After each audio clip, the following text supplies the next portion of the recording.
ng isang dalaga at masisilang ng isang sanggol na lalaki at tatawagin sa pangalang Emmanuel. Ang salita ng Diyos, salamat sa Diyos.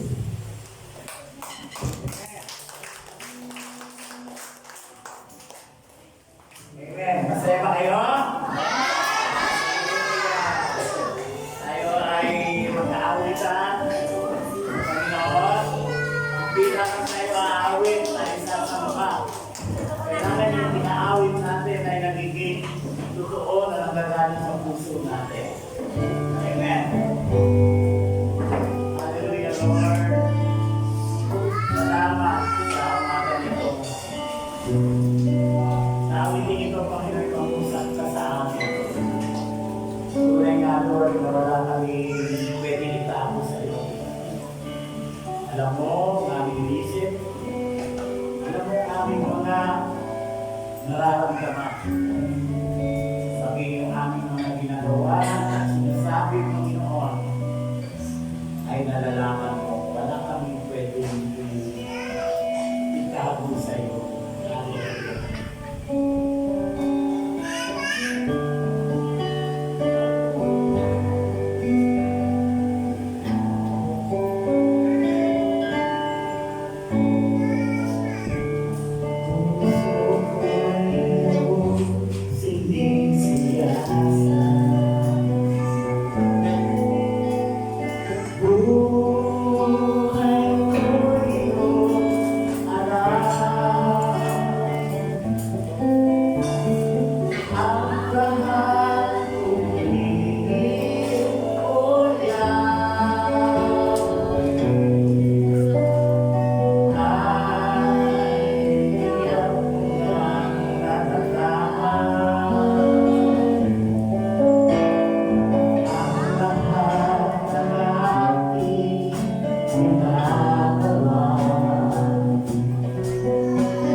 maraming salamat po, Panginoon, sa umamin ko.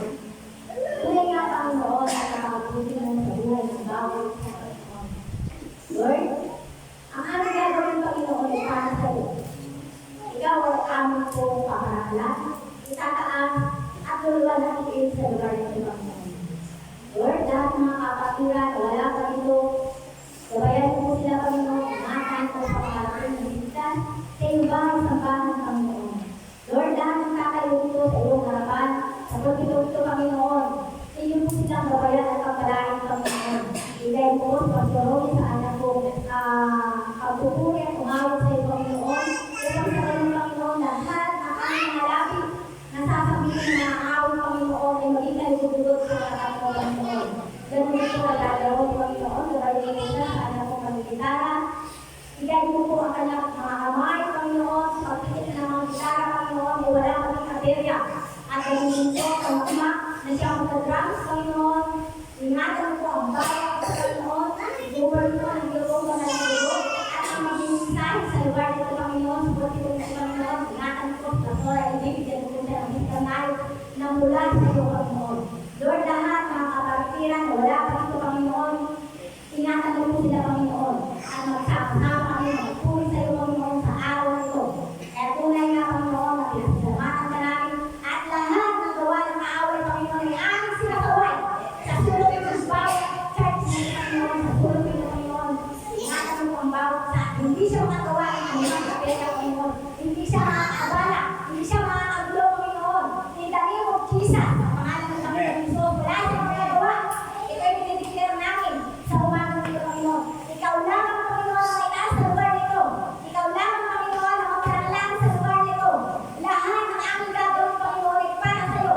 Upang kami po, Panginoon, ay maging kalugod sa harapan mo, Panginoon. Lord, buksan mo ang aming puso. Buksan mo ang aming isipan, Panginoon. Upang ang mensahe, Panginoon, ay pumasok sa kaituran ng aming puso, Panginoon. At ito'y maging baon namin. At ito'y maging dala-dala namin sa araw-araw namin buhay, Panginoon. Lord, lahat ng makikinig na iyong mensahe, Panginoon, ay pinagpala mo na, Panginoon, sa umagang ito, Panginoon.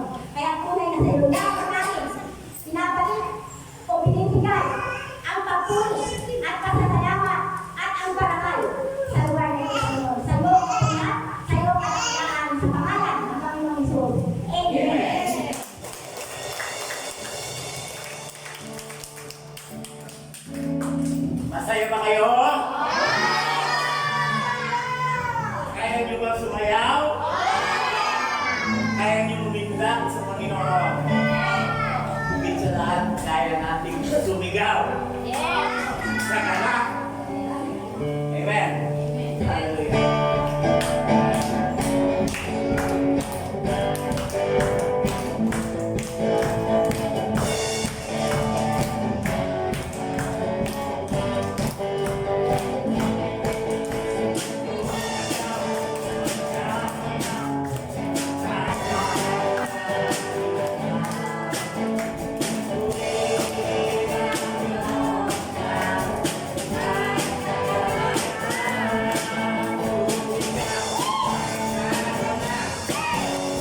natin. Kasi lagi natin sinasabi sa ating sarili, mahal tayo ng Diyos. At ngayon, sa oras na ito, tayo naman magsasabi sa Diyos na mahal natin siya. Amen? Hallelujah, Lord. Lord, pagdating mo, magmumula sa aming mga puso, ang pagpupuri namin sa iyo. Sasabihin namin sa iyo, Panginoon, na minamahal ka.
Dahil ang buhay namin kung ginawa ay nag-umpisa sa pagmamahal mo.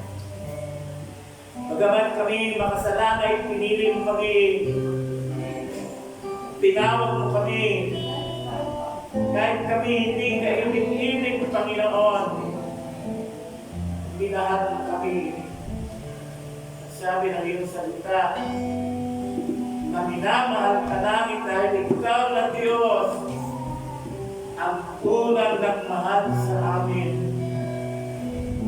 Kuminsan, Panginoon, hindi kami naintindihan mga tao. Hindi nila kami maunawaan, Panginoon. Ngunit dahil sa iyo, Panginoon Diyos, yung pag-ibig mo na ibigay mo, binuhos mo sa aming mga puso, ay sumibot sa aming mga puso pagkabilit, Panginoon.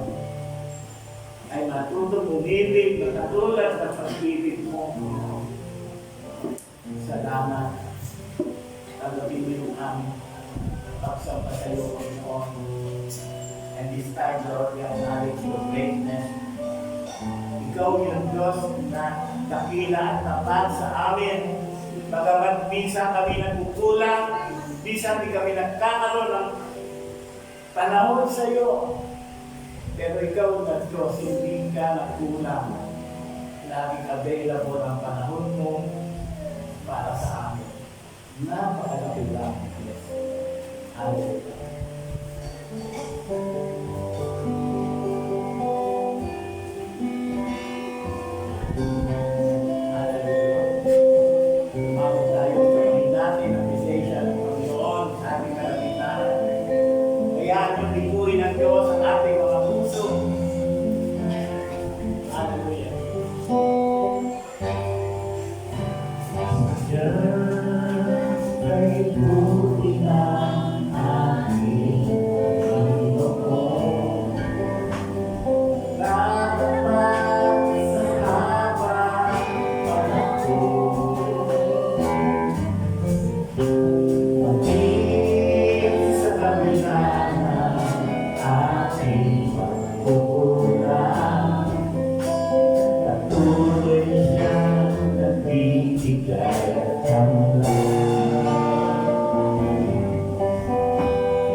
problema na aming dinadanas. Kumisan, Panginoon, imahabol ng habang taon. Ngunit dahil kabila karapatan mo, patuloy kami bumabangon, patuloy kami pinagpapala. Kaya wala kami dahilan, Panginoon, upang ikaw ay aming ilagay lamang sa isang tabi ng buhay namin. Kundi dapat, Panginoon, bawat umaga, bawat araw, Panginoon, nakikita natin at nasasabi natin kung gaano ang kadakilan sa buhay namin. Loobin mo, Panginoon, sa pagpasok ng panibagong taon, Panginoon, ay sisimulan mo ang aming mga buhay na araw-araw ay kasama kami. Araw-araw ay nararanasan namin ang iyong kadakilaan at katapatan. Salamat, Panginoon. Kulang po isang araw, Panginoon, upang ikaw ay aming pagkulihan at pasalamatan. Salamat sa ginawa ko for the year 2025. Sa lahat kami sinatagumpay mo.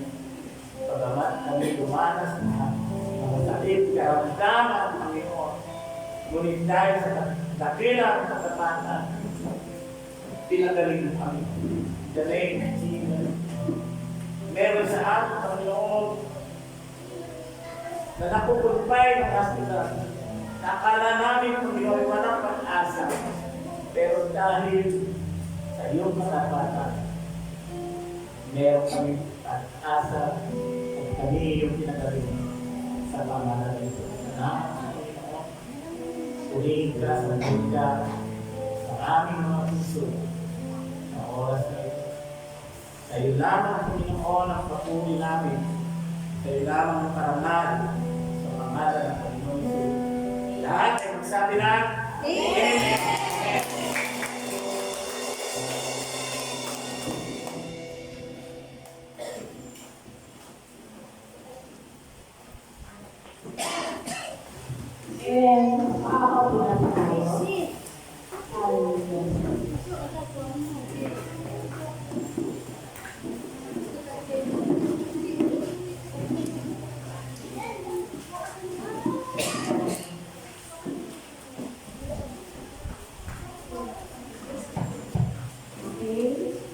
Yes, salamat natin ang ating Diyos. Hindi na po tayo nakalayo. At sabihin natin, Hallelujah! Hallelujah! Amen! Salamat natin ang Diyos na Diyos.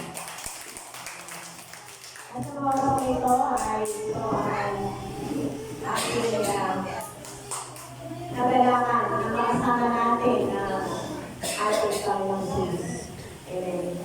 At relax na po tayo at hanggang natin ang salita ng Diyos. Ang pagkagat ng ating pag-aaralan ay ang kasama mo ako. Sa inyo bang mga buhay, sino-sino lagi kasama nyo? Sa hirap at ginawa. Ayan, amen. Sabi nila ay masawa daw. Sino ang kasama niyo lagi? Amen? Kaya sa ating binasa, sabi dito, Isaiah chapter 7, verse 14.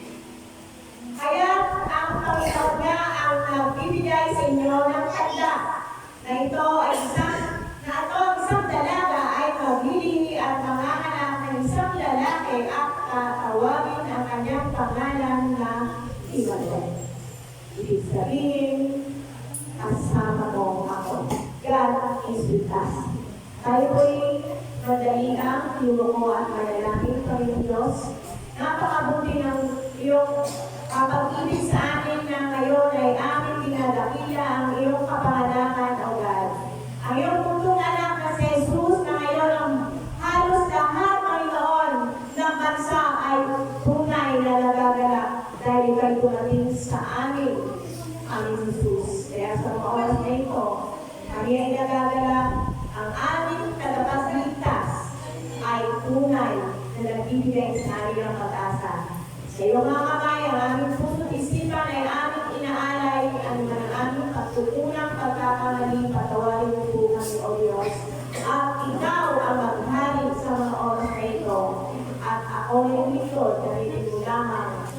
yung kaluwalhatian sa pangalan ng Panginoon Jesus at pagkikisa ng Banal na Espiritu Santo. Amen.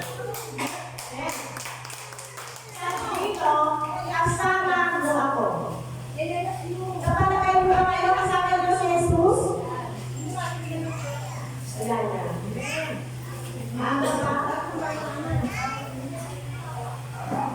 Wala na mga bata. Kaya dito ay aking pag-aaralan, kasama mo ako. Sa ating buhay, lagi natin sinasabi, ang kasama natin, sabi nga kanina, Pastor, hindi ay mga asawa sa other house. Pero ang ating Diyos, kahit saan tayo napunta, sa hirap at ginawa, may sakit at karamdaman, siya ang ating kasama dahil sabi nga, siya ang ating Emmanuel. God is with us. Kaya ang ating buwan ng Pasko o Christmas ay isang selebrasyon kung saan ang Panginoong Jesus ay ipinanganak. Sino dito ang may birthday?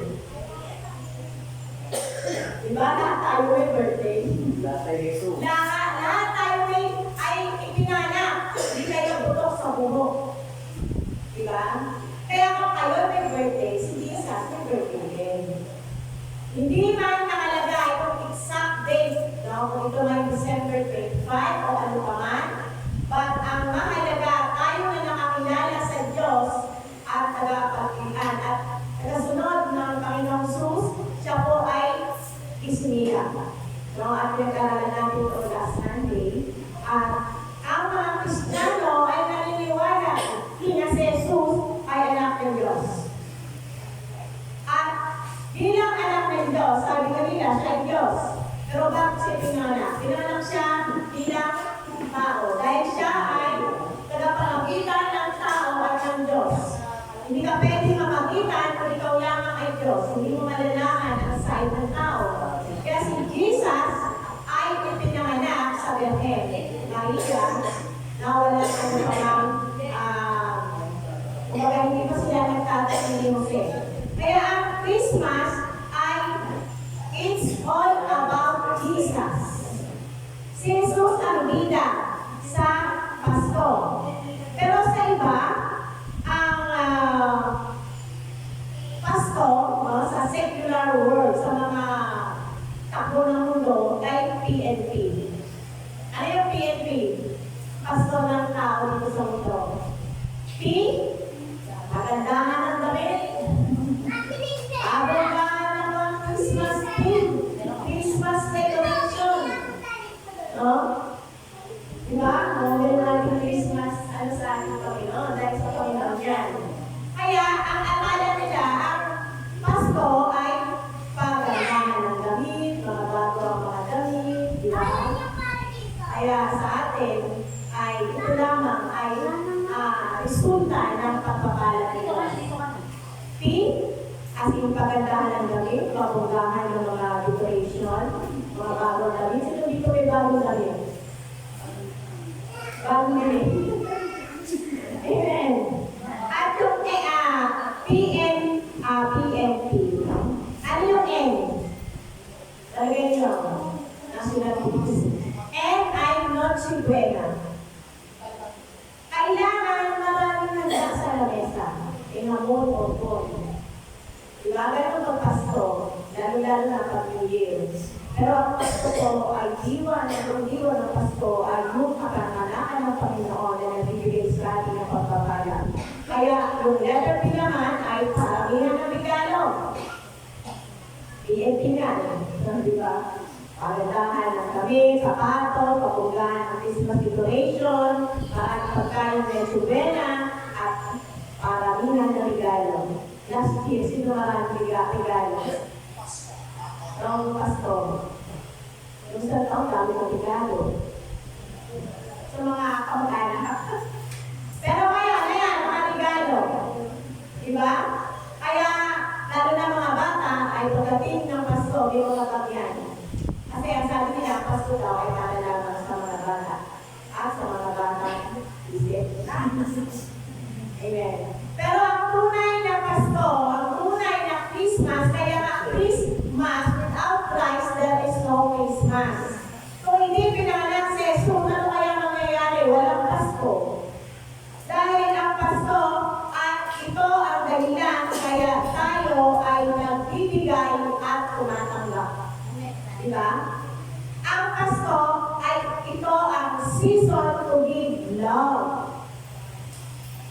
Sino nakaranas ng pag-ibig dito? Hindi nakaranas ng pag-ibig, ha? Amen. Maraming klase po rin ng pag-ibig, pero the greatest love of all is Jesus Christ, no? Christmas is the season to give love. At ito ay nag-remind sa atin ng pagbibigay at pagtanggap. Kung ikaw nagbibigay, ikaw ay tumatanggap. Dahil ang Panginoong Jesus ang unang nagbigay sa atin. Hindi ang regalo. Ang binigay ng Panginoong Jesus ng Diyos sa atin walang bago ni Jesus. Siya ang pinakadakilang handog, walang iba kundi si Jesus. John 3:16. Ano ang John 3:16? Hindi mo reverse. Meron dito mga ano mamaya? Sa games. John 3:16, hindi nyo alam? Ayun. Yan ang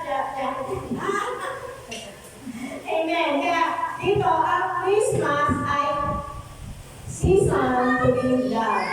Dahil ang Diyos ang unang umibig sa atin at ang pinakadakilang regalo na binigay sa atin ng Diyos walang iba kundi ang Panginoong Jesus. Kaya ang Panginoong Jesus ay nagbibigay ng eternal life, buhay na walang hanggan. At sa pag ikaw ay umiibig, siyempre, nagbibigay ka. Pwede kang magbigay ng walang pag-ibig. Donation lang, okay lang, di ba? Karamihan para makilala, nagbibigay. Ikaw walang pag-ibig. Pero pag ang tao na nagmamahal, hindi pwede hindi mabigay. Tama po ba? Paano ba ang isang tao sabihin mo, I love you? Yan lang. Di ba? Walang action. Kasi love is an action word. Kaya dito, pintas ko, maraming mga nagbibigay at tumatanggap. Bakit? Dahil ang biyaya ng Diyos ay tunay na naranasan natin. Yung ginawa ng Panginoong Jesus, kagaya ngayon na lahat halos ng mga tao, karamihan, pagka 5 ng December ay talaga ang doon ang giving and receiving. At tunay na ang Diyos ay mahal tayo. Di po ba? Pero bakit lang naman pastora pang Pasko lang? Mahahalan, nabibigayan, di ba? Pero may ganda na magbuhay ngayon kahit hindi Pasko ay ang bigayan. O, yan. Kaya, alam niyo po, ang Panginoong Jesus po ay yung ginawa niya sa krus na namatay siya, naging tao siya, para siya namatay para sa atin, ay mga benepisyo lang, resulta lang ng ginawa niya sa krus. 13-month pay, sino may 13-month dito? O, namimili dito dito. Nakay ng 13-month. Sino dito may bonus? Wala. Diba?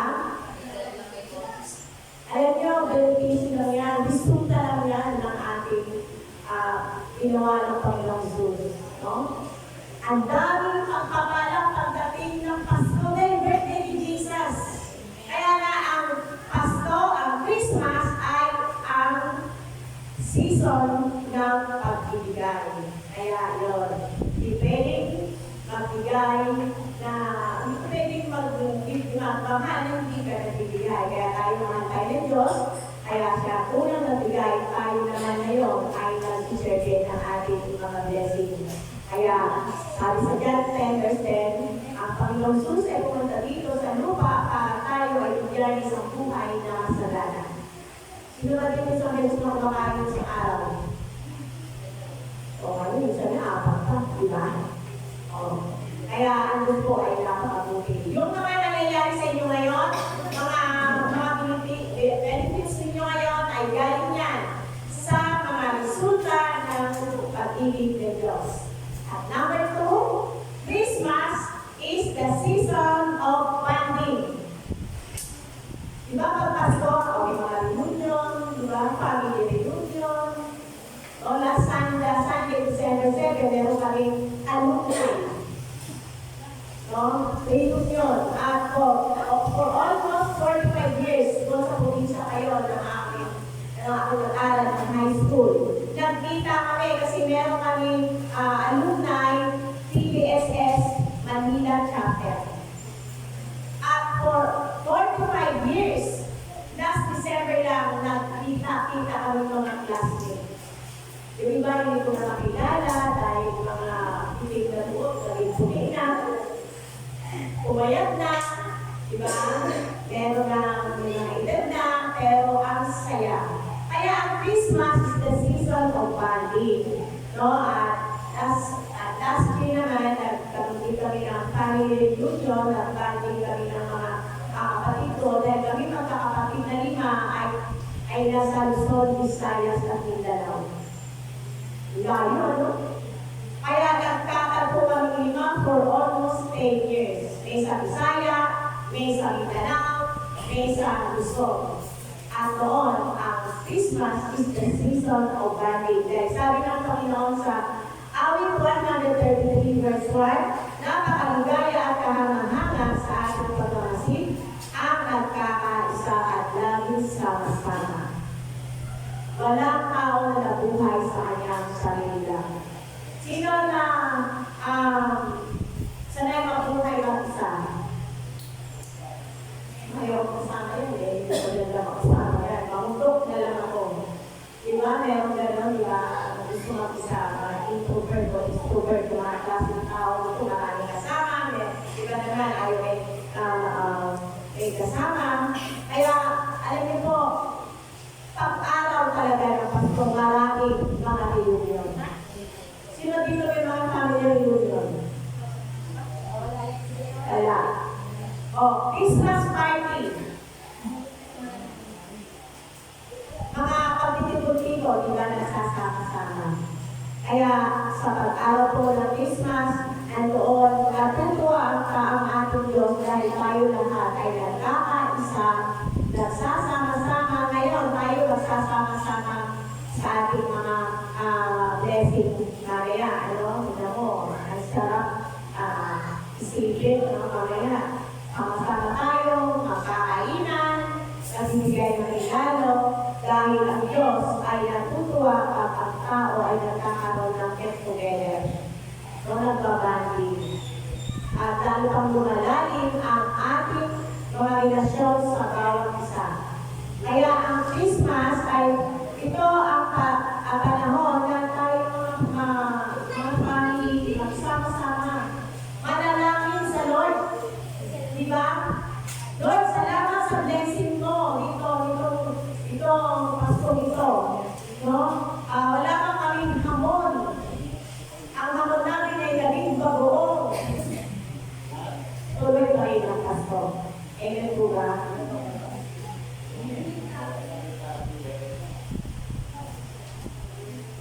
Meron ba ito? Amen.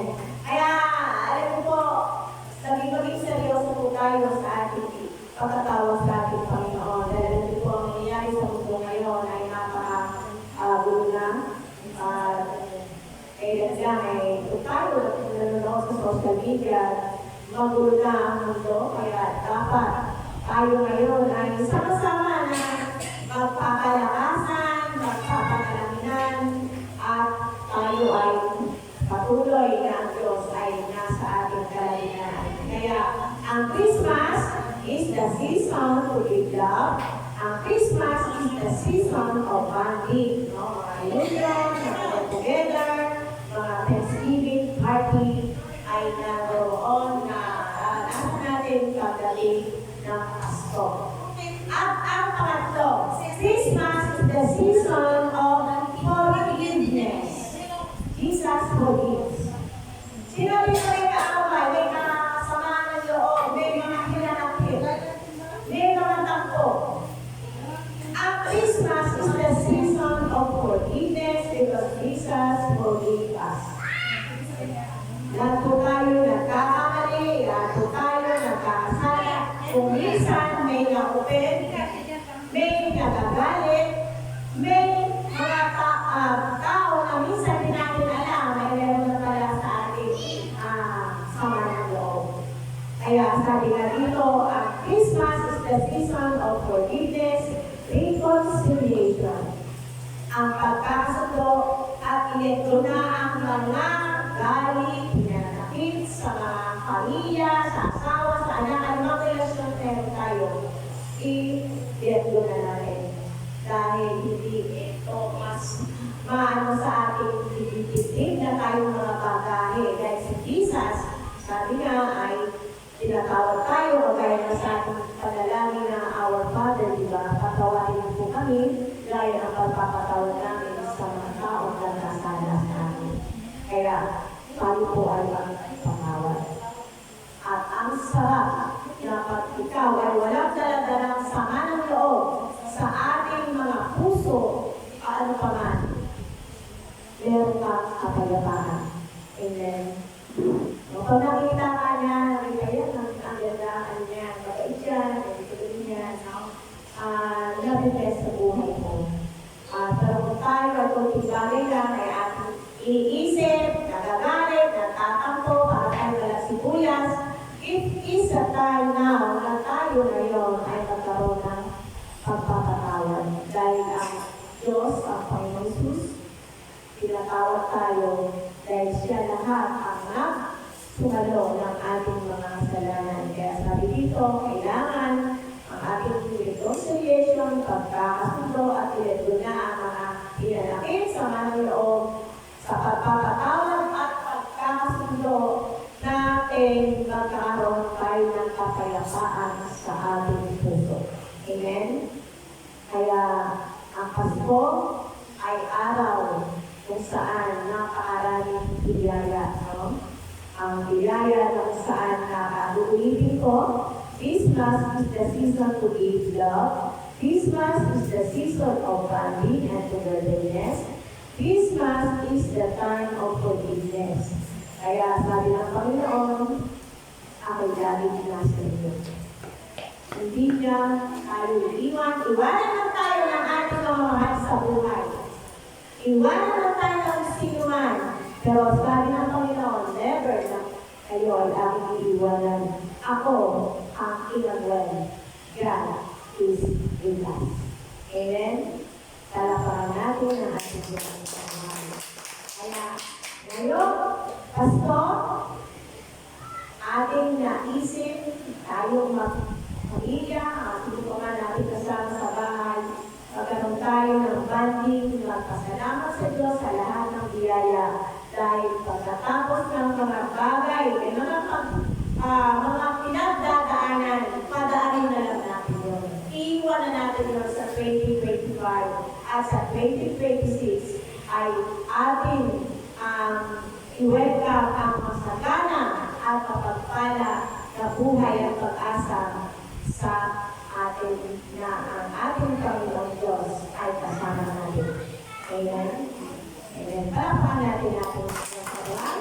At ako, sa akin, ang Pasko ay para lamang sa ating Panginoong Jesus at siya ang season, siya ang reason bakit merong Pasko. Amen. Tumayo na tayo lahat. Palapakan natin ang Diyos sa buhay. Hallelujah. Ngayon ay